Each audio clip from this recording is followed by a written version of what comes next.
जो भी स्त्री या पुरुष महाशिवरात्रि का व्रत करता है, भगवान भोलेनाथ उसकी हर इच्छा पूरी करते हैं। आज हम आप सभी को महाशिवरात्रि की परम पावन कथा सुनाने जा रहे हैं, जिसके सुनने मात्र से ही मनुष्य के समस्त पापों का नाश हो जाता है। बहुत समय पहले की बात है।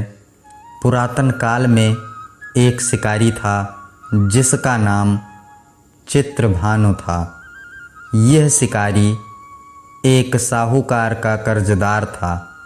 कर्ज न दे पाने की स्थिति में साहूकार ने चित्रभानु को एक शिव मठ में बंदी बना लिया। जिस दिन वह साहूकार चित्रभानु को बंदी बनाया था, उस दिन महाशिवरात्रि का दिन था। साहूकार ने इस दिन अपने घर में पूजा का आयोजन किया तथा पूजा के बाद महाशिवरात्रि की कथा का पाठ किया गया। शिकारी चित्रभानु भी महाशिवरात्रि की कथा बहुत ही ध्यान से सुन रहा था। शिकारी ने साहूकार से ऋण चुकाने का वादा किया।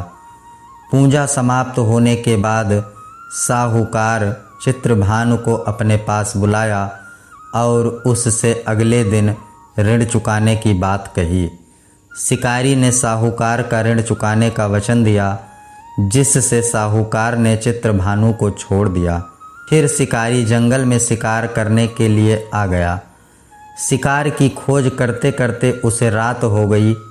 जंगल में ही उसने रात बिताई।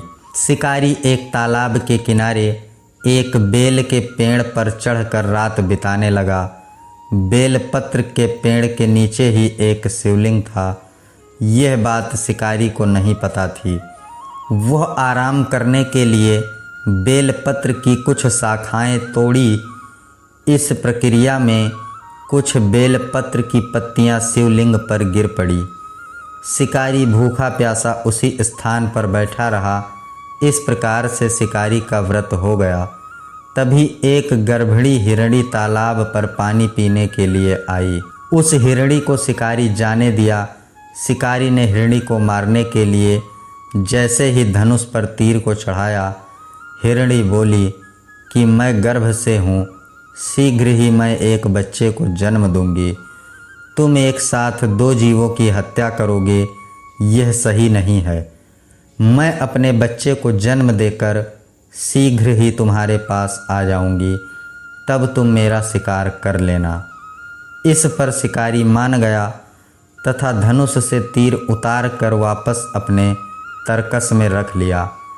हिरणी भी वहाँ से चली गई तथा फिर शिकारी पेड़ पर बैठे बैठे कुछ बेलपत्र नीचे गिरा रहा था, जो कि शिवलिंग पर गिर रहे थे। इस प्रकार अनजाने में ही उससे प्रथम पहर की पूजा संपन्न हुई। कुछ देर के बाद एक और हिरणी वहाँ से गुजरी। शिकारी ने उसे मारने के लिए तुरंत धनुष पर तीर को चढ़ा लिया। तभी हिरणी ने शिकारी से अनुरोध किया कि मैं थोड़ी देर पहले ऋतु से निवृत्त हुई हूँ, कामातुर विरहिणी हूँ, अपने प्रिय को खोज रही हूँ। मैं अपने पति से मिलकर तुम्हारे पास वापस आ जाऊंगी।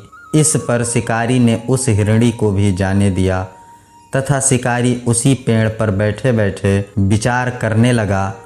इसी दौरान रात्रि का आखिरी पहर भी बीत गया। इस बार भी उसके धनुष से कुछ बेलपत्र शिवलिंग पर जा गिरे। इस प्रकार दूसरे पहर की पूजा भी संपन्न हुई। उसके बाद तीसरी हिरणी दिखाई दी, जो कि अपने बच्चों के साथ वहाँ से गुजर रही थी। शिकारी ने धनुष उठाकर उस पर निशाना साधा। शिकारी हिरणी को मारने ही वाला था कि हिरणी बोली कि मैं अपने बच्चे को इनके पिता के पास सौंपकर वापस लौट आऊँगी, अभी मुझे जाने दीजिए। लेकिन शिकारी बोला कि इससे पहले मैंने दो हिरणों को छोड़ दिया है, अब मैं तुमको नहीं छोड़ूंगा। हिरणी ने शिकारी से विनम्र निवेदन किया कि मेरा विश्वास करिए, मैं ज़रूर आ जाऊंगी। मैं अपने वापस आने का वचन देती हूँ। भूखा प्यासा शिकारी पेड़ पर ही निरंतर बैठकर अनजाने में ही बेलपत्र शिवलिंग के ऊपर फेंकता रहा। अपने वचन के अनुसार सभी हिरण जब शिकारी के पास पहुँचे तो शिवलिंग पर बेलपत्र चढ़ाने की वजह से शिकारी का हृदय दया से भर गया। शिकारी सोचने लगा कि एक मैं हूँ जो अपना तथा अपने परिवार का भरण पोषण करने के लिए इन मासूम जीवों की हत्या करता हूँ। एक ये हैं जो कि अपने वचन के अनुसार अपनी जान देने के लिए हमारे पास आए हैं। यह सब सोचकर शिकारी ने उन सभी हिरणों को छोड़ दिया।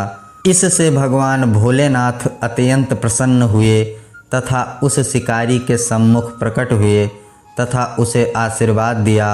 जब इस शिकारी की मृत्यु हुई तब इसी शिवरात्रि व्रत के कारण ही उसे मोक्ष की प्राप्ति हुई तथा शिवगण उस शिकारी को अपने साथ शिव धाम लेकर गए।